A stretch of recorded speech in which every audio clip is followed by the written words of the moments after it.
Hello दोस्तों, नमस्कार। एक बार पुनः स्वागत है आप लोगों का अपने यूट्यूब चैनल अभियान बायोलॉजी क्लासेज में। आज का हमारा टॉपिक है इकोनॉमिक इम्पोर्टेंस ऑफ बैक्टीरिया, जीवाणुओं का आर्थिक महत्व। जीवाणुओं के आर्थिक महत्व में दो महत्वपूर्ण पॉइंट हैं। पहला तो है यूजफुल एक्टिविटीज़ और दूसरा है हार्मफुल एक्टिविटीज़। यूजफुल एक्टिविटीज़ का मतलब होता है कि जीवाणुओं से हमें क्या लाभ होता है, और हार्मफुल एक्टिविटीज़ का मतलब होता है कि जीवाणुओं से हमें क्या हानि होता है। इसके पहले जो आपने वायरस पढ़ा था, तो वायरस से हमें केवल नुकसान ही होता है, केवल हार्मफुल एक्टिविटीज़ ही होती हैं। कोई यूजफुल एक्टिविटीज़ हमें वायरस से नहीं होता है। लेकिन जो बैक्टीरिया हैं ये हमारे लिए यूजफुल भी होते हैं और हार्मफुल भी होते हैं। तो सबसे पहले आप पूरे इस चार्ट का एक स्क्रीनशॉट ले लीजिए ताकि आपको पढ़ने में आसानी रहे। फिर एक एक करके हम व्याख्या करते हैं। देखिए, यूजफुल एक्टिविटीज़ में जो पहला हमें पढ़ना है वो है अमोनिफिकेशन, जिसको हिंदी में कहते हैं अमोनीकरण, मतलब अमोनिया में बदलना।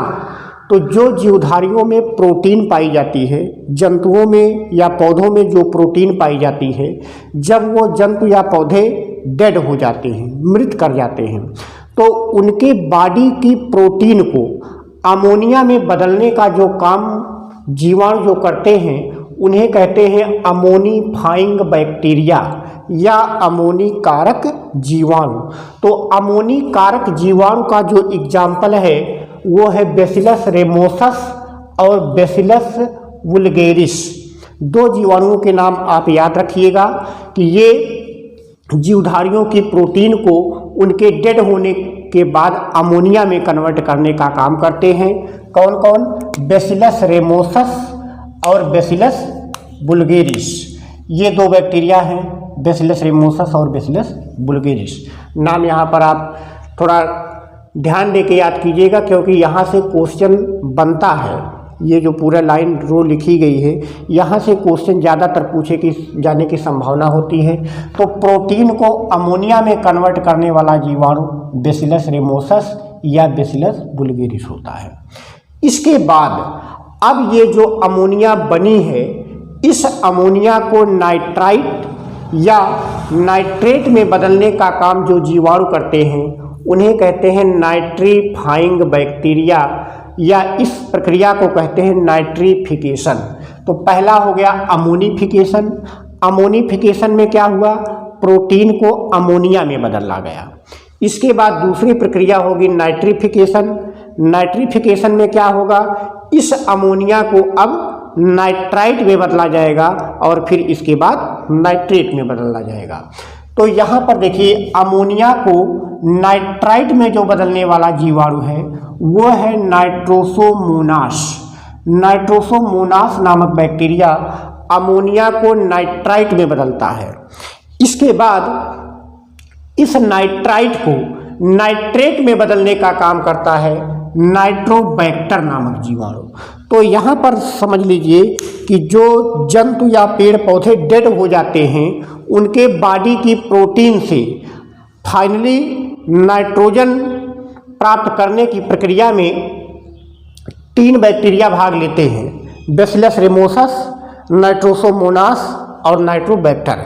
आपने पढ़ा है कि पेड़ पौधे जो नाइट्रोजन ग्रहण करते हैं वो किस फार्म में करते हैं? नाइट्रेट के फार्म में करते हैं, ना कि नाइट्रोजन गैस के रूप में करते हैं। तो हमें प्रोटीन को नाइट्रेट तक बदलने की प्रक्रिया में यहाँ पर 3 प्रोसेस से होकर गुजरना पड़ता है। पहले अमोनिफिकेशन होगा, फिर नाइट्रीफिकेशन होगा। नाइट्रीफिकेशन में 2 प्रोसेस हो जाता है, पहले नाइट्राइट में कन्वर्जन होगा, फिर नाइट्रेट में कन्वर्जन होगा। तो यहाँ पर बिल्कुल भी कन्फ्यूजन की स्थिति ना रहे, नाम और किस प्रोसेस में कौन सा बैक्टीरिया यूज होता है ये बिल्कुल स्पष्ट और क्लियर हो जाना चाहिए। इसके बाद कुछ जीवाणु ऐसे होते हैं जो नाइट्रोजन का फिक्सेशन करते हैं। नाइट्रोजन को फिक्सेशन करने का मतलब हुआ कि जो वायुमंडल में 78 पॉइंट नाइट्रोजन पाई जाती है, उस फ्री नाइट्रोजन को ये नाइट्रेट के यौगिकों में कन्वर्ट करने का काम करते हैं। अब कितने तरीके से करते हैं ये यहाँ पर आपको देखना है। 2 तरीका यहाँ पर है। पहला तो है सिम्बायोटिकली, मतलब सहजीवी के रूप में, किसी प्लांट के साथ ये सहजीवी के रूप में, सिम्बायोटिक बैक्टीरिया के रूप में पाए जाते हैं और वहाँ पर ये वायुमंडल की नाइट्रोजन को फिक्स करके उन प्लांट को देते रहते हैं और उसके बदले में उन पौधों से ये रहने के लिए आवास प्राप्त करते हैं। तो यहाँ पर देखिए जो पहला सिम्बायोटिक बैक्टीरिया है इसका एग्जाम्पल है राइजोबियम लेग्यूमिनोसेरम, बहुत ही इम्पॉर्टेंट है, बेस्ट एग्जाम्पल है राइजोबियम लेग्यूमिनोसेरम। कहाँ पाया जाता है ये? दलहनी फसलों की जड़ों की गांठों में, रूट नोड्यूल्स ऑफ पल्सेज, जो दाल वाली हमारी फसलें हैं, चना, मटर, अरहर, उड़द, मूंग, इनकी जड़ों की गांठों में ये बैक्टीरिया पाया जाता है और वायुमंडल की नाइट्रोजन को ये नाइट्रेट में कन्वर्ट करके देता रहता है। इसीलिए दलहनी फसलों में हमें यूरिया खाद डालने की बहुत आवश्यकता नहीं पड़ती है, क्योंकि उनको वायुमंडल की नाइट्रोजन की ही आपूर्ति ये बैक्टीरिया कर देते हैं।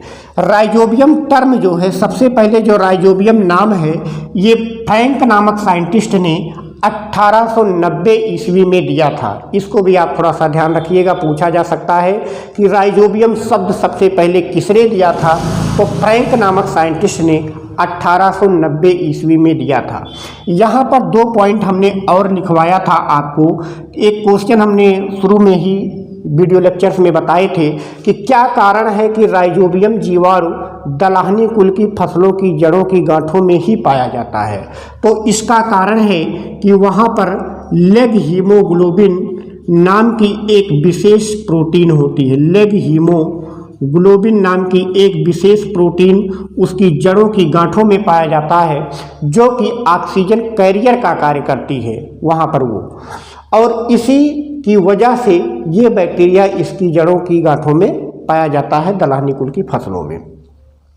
यहाँ पर एक चीज़ और ध्यान में रखना है कि इन पौधों में एक विशेष प्रकार की जीन होती है जिसे निफ जीन कहते हैं। Nitrogen inducing factor, nitrogen inducing factor पाया जाता है। तो ये पूछा जा सकता है कि निफ जीन का पूरा नाम क्या होगा?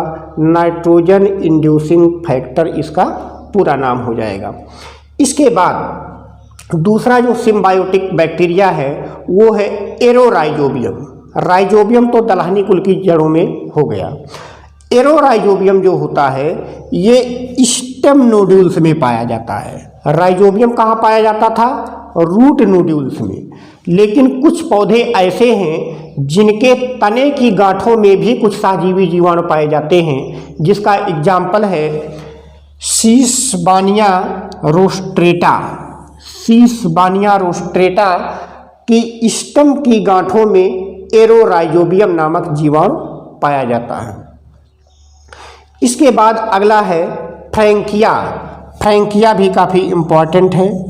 फ्रैंकिया पूछा जाता है, ये पाया जाता है root nodules of non legumes, मतलब दलहनी कुल की फसलों के अलावा अगर किसी जड़ की गांठ में पाया जाने वाला बैक्टीरिया है तो वो है फ्रैंकिया। ये नॉन लेग्यूम्स प्लांट में पाया जाता है, इसलिए ये इम्पॉर्टेंट हो जाता है। ये टीजीटी की एग्जाम में काफ़ी बार पूछा भी गया है और इसका एग्जाम्पल एक दिया गया कैजुराइना। कैजुराइना के स्टेम रूट नोड्यूल्स में फ्रैंकिया पाया जाता है, जबकि कैजुराइना एक नॉन लेग्यूम्स प्लांट है। इसके बाद अगला है एजोस्पाइरिलम। एजोस्पाइरिलम एक ऐसा सिम्बायोटिक बैक्टीरिया है जो कि सीरियल्स के रूट सरफेस पर पाया जाता है, रूट नोड्यूल्स में नहीं। रूट नोड्यूल्स होता नहीं है वहाँ पे। तो यहाँ पर ये रूट की सरफेस पर पाया जाता है सीरियल्स के, जैसे व्हीट, राइस और मेज। गेहूँ, चावल और मक्का के जड़ों के सरफेस पर पाया जाने वाला जो सिम्बायोटिक बैक्टीरिया है वो है एजोस्पाइरिलम। तो ये भी थोड़ा सा इम्पॉर्टेंट है, देख लीजिएगा। सबसे ज़्यादा इम्पॉर्टेंट इसमें जो है वो है फ्रैंकिया और राइजोबियम। फ्रैंकिया से भी क्वेश्चन बनता है, राइजोबियम से भी बनता है। क्वेश्चन बनने की कोई सीमा नहीं है। जब क्वेश्चन को कठिन करने का प्रयास एग्जामिनर करता है तो वो कहीं से कुछ भी दे सकता है। इसलिए आप सबको ध्यान में रखेंगे। जो थोड़ा सा ज़्यादा इम्पॉर्टेंट है, जो पिछली परीक्षाओं में पूछे गए हैं, उनके आधार पर जो इम्पॉर्टेंट क्वेश्चन हैं वो हमने आपको यहाँ पर बता दिया। इसके बाद कुछ जीवाणु ऐसे भी हैं जो कि एसिम्बायोटिक रूप से, मतलब कि फ्री लिविंग होते हैं, मिट्टी में पड़े रहते हैं और वहीं से ये नाइट्रोजन को फिक्स करके नाइट्रेट में कन्वर्ट करने का काम करते हैं। तो इन जीवाणुओं को दो कैटेगरी में बांटा गया है, एरोबिक फ्री लिविंग बैक्टीरिया और एनएरोबिक फ्री लिविंग बैक्टीरिया। यहाँ से देखिए, जब क्वेश्चन बनता है तो यहाँ पर एग्जाम्पल देके पूछे जाते हैं इसमें से कौन सा एरोबिक फ्री लिविंग एसिम्बायोटिक है और कौन सा एनएरोबिक फ्री लिविंग एसिम्बायोटिक है। तो यहाँ पर एग्जाम्पल को विशेष तौर पर हमें याद करना होगा कि जो एजोटोबैक्टर है, एजोटोबैक्टर और बीजेरिंकिया, ये दोनों एग्जाम्पल ज़्यादा पूछे जाते हैं। ये aerobic free living asymbiotic bacteria में आते हैं। मिट्टी में स्वतंत्र रूप से पड़े रहते हैं, वायवीय बैक्टीरिया होते हैं और वहाँ से ये नाइट्रोजन फिक्सेशन का कार्य करते हैं। तो दोनों एग्जाम्पल बिल्कुल आप रट लीजिए, एजोटोबैक्टर और बीजेरिंकिया। इसके बाद अगला है एनएरोबिक बैक्टीरिया। एनएरोबिक का मतलब होता है अवायवीय, जहाँ पर वायु ना हो या इन्हें सर्वाइव करने के लिए वायु की आवश्यकता ना हो, ऐसे बैक्टीरिया को एनएरोबिक बैक्टीरिया कहते हैं। जिसका एग्जाम्पल है क्लास्ट्रीडियम, क्रोमेटियम या रोडोस्पाइरिलम। ये ऐसे फ्री लिविंग बैक्टीरिया हैं जो कि एनएरोबिक नेचर के होते हैं। तो यहाँ पर देखिए, केवल फ्री लिविंग याद कर लेने से हमारा काम नहीं चलेगा, हमको एरोबिक और एनएरोबिक का एग्जाम्पल भी अलग अलग याद रखना पड़ेगा, तब हमारा क्वेश्चन टीजीटी पीजीटी में सही हो जाएगा। नहीं तो वहाँ पर कन्फ्यूजन की स्थिति काफ़ी बनेगी। इसलिए आप इसको चाहे कोई ट्रिक बना के या लिख करके, जैसे भी आपको याद हो सकता है, यहाँ से आप एरोबिक और एनएरोबिक को आप विधिवत तैयार कर लीजिएगा। इसके बाद अगला है हमारा जो यूजफुल एक्टिविटीज़ है, वो है डेयरी प्रोडक्ट। जो हमारे डेयरी उत्पाद होते हैं उनमें भी कुछ बैक्टीरिया काम करते हैं। जैसे दूध को दही में बदलने का काम करता है स्ट्रेप्टोकोकस लैक्टिस नामक जीवाणु। ये जीवाणु दूध को दही में बदलने का काम करता है। इसके अलावा लैक्टोबैसिलस लैक्टिस है, ये भी दूध को दही में बदलने का काम करता है। तो दोनों में से कोई भी बैक्टीरिया हो सकता है, स्ट्रेप्टोकोकस लैक्टिस या लैक्टोबैसिलस लैक्टिस। ये बैक्टीरिया एक और काम करते हैं, दूध को दही में तो बदलते ही हैं, साथ साथ उस दही में ये विटामिन B12 की मात्रा बढ़ा देते हैं। इस पॉइंट को भी आप ध्यान रखिएगा कि पूछा जा सकता है कि कौन सा बैक्टीरिया दही में विटामिन B12 की मात्रा को इंक्रीज करता है। तो जो दही बनाता है वही इनमें इंक्रीज भी करता है विटामिन B12 की मात्रा। या यहाँ से ये से क्वेश्चन घुमा के पूछा जा सकता है कि स्ट्रेप्टोकोकस लैक्टिस नामक जीवाणु दही में किस विटामिन की मात्रा बढ़ा देता है। दे देगा B12 हो गया, B2 हो गया, B6 हो गया, B1 हो गया। तो यहाँ पर आपको B12 याद रखना है, उसी की मात्रा को ये बढ़ाता है। इसके बाद अगला है इंडस्ट्रीज, उद्योगों में। इंडस्ट्रीज में कौन कौन से बैक्टीरिया यूज में लिए जाते हैं। तो पहला है एल्कोहल फार्मेशन। एल्कोहल के निर्माण में सार्सिना वेंट्रिकुली नामक जीवाणु है जो कि ग्लूकोज को एल्कोहल में बदलने का काम करता है। तो ग्लूकोज से एथिल एल्कोहल में बदलने का काम कौन सा जीवाणु करता है, सार्सिना वेंट्रिकुली नामक जीवाणु। इसको आप याद कर लीजिएगा। इसके बाद अगला है विनेगर फार्मेशन, सिरका के निर्माण में। सिरका कैसे बनता है, जो यहाँ पर एल्कोहल बना है एथिल एल्कोहल, इस एथिल एल्कोहल से एसिटिक एसिड बनता है। एसिटिक एसिड को ही सिरका कहा जाता है। तो एसिटोबैक्टर एसिटी नामक जीवाणु एल्कोहल को एसिटिक एसिड में बदलने का काम करता है, एसिटोबैक्टर एसिटी। इसके बाद अगला है रेटिंग ऑफ फाइबर्स। जो रेशे होते हैं उन रेशों को सेपरेट करने का कार्य कौन सा जीवाणु करता है। तो क्लास्ट्रीडियम स्पीसीज। ये क्वेश्चन कई बार पूछा गया है कि फाइबर्स की रेटिंग में कौन सा बैक्टीरिया भाग लेता है, तो क्लास्ट्रीडियम प्रजाति की जीवाणु जो हैं वो रेटिंग में भाग लेते हैं फाइबर्स की। इसके बाद अगला है विटामिन प्रोडक्शन। कुछ जीवाणु ऐसे हैं जिनका औद्योगिक स्तर पर विटामिन का प्रोडक्शन किया जाता है। जैसे विटामिन B2 का अगर हमें प्रोडक्शन करना है तो उसके लिए क्लास्ट्रीडियम ब्यूटाइलिकम नामक जीवाणु प्रयोग में लाया जाता है।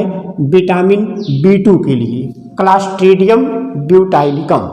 और विटामिन B12 का अगर हमें प्रोडक्शन करना है तो उसके लिए बैसिलस मेगाथीरियम नामक जीवाणु उपयोग में लिया जाता है विटामिन B12 के प्रोडक्शन के लिए।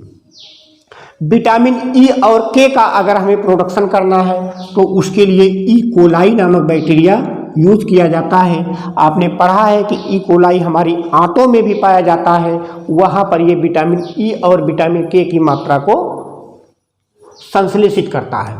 इसके बाद अगला है flavouring of T and tobacco leaf, कि जो चाय और तंबाकू की पत्तियां हैं उनमें सुगंध उत्पन्न करने का काम जो बैक्टीरिया करता है वो है बैसिलस मेगाथीरियम और माइक्रोकोकस कांडिसेंस। ये दो ऐसे बैक्टीरिया हैं जो चाय और तंबाकू की पत्तियों में सुगंध उत्पन्न करते हैं। ये क्वेश्चन भी कई बार पूछा गया है टीजीटी की परीक्षाओं में। इसके बाद butyric acid formation. Butyric acid के निर्माण के लिए ये भी क्वेश्चन पूछा गया है टीजीटी में। क्लास्ट्रीडियम एसिटोब्यूटाइलिकम, यहाँ पर ब्यूटाइलिकम के नाम से ही ब्यूटारिक एसिड आप निकाल सकते हैं। क्लास्ट्रीडियम एसिटोब्यूटाइलिकम औद्योगिक स्तर पर ब्यूटारिक एसिड का प्रोडक्शन करने के लिए इसका उपयोग किया जाता है। इसके बाद अगला है डीकम्पोजिंग बैक्टीरिया, कि कुछ ऐसे खतरनाक रसायन होते हैं जिनको अपघटित करने का काम कुछ जीवाणु करते हैं। जैसे 2,4-D आपने पढ़ा है कि 2,4-D एक ऐसा रसायन है जो कि अगर वातावरण में पहुंच जाता है तो जल्दी वो अपघटित नहीं होता है।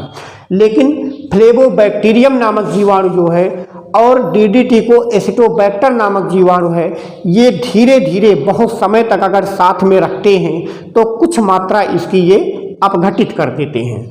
तो यहाँ से क्वेश्चन बन सकता है, देख लीजिएगा कि 2,4-D को अपघटित करने का काम करता है फ्लेवोबैक्टीरियम और DDT को अपघटित करने का काम करता है एसिटोबैक्टर। लेकिन यहाँ पर एक चीज़ ध्यान रखिएगा कि इनका अपघटन बहुत ही सूक्ष्म गति से होता है, बिल्कुल एकदम नगण्य के बराबर ये कर पाते हैं, लेकिन करते हैं। इसके बाद अगला है पेस्टिसाइड्स। कुछ ऐसे जीवाणु हैं जिनका उपयोग कीटों के नियंत्रण में किया जाता है, एज ए पेस्टिसाइड किया जाता है। जैसे बैसिलस पॉपुलिनी। बैसिलस पॉपुलिनी का उपयोग जापानीज बीटल नामक कीट को नियंत्रित करने में किया जाता है। बैसिलस पॉपुलिनी जापानीज बीटल नामक कीट को नियंत्रित करने में किया जाता है। इसके बाद अगला है बैसिलस स्फेरिकस। इसका उपयोग एनाफ्लीज मच्छर के कंट्रोल के लिए किया जाता है, बैसिलस स्फेरिकस का प्रयोग। इसके बाद अगला है purity of Ganga water. Ganga जल की शुद्धता के लिए यहाँ पर है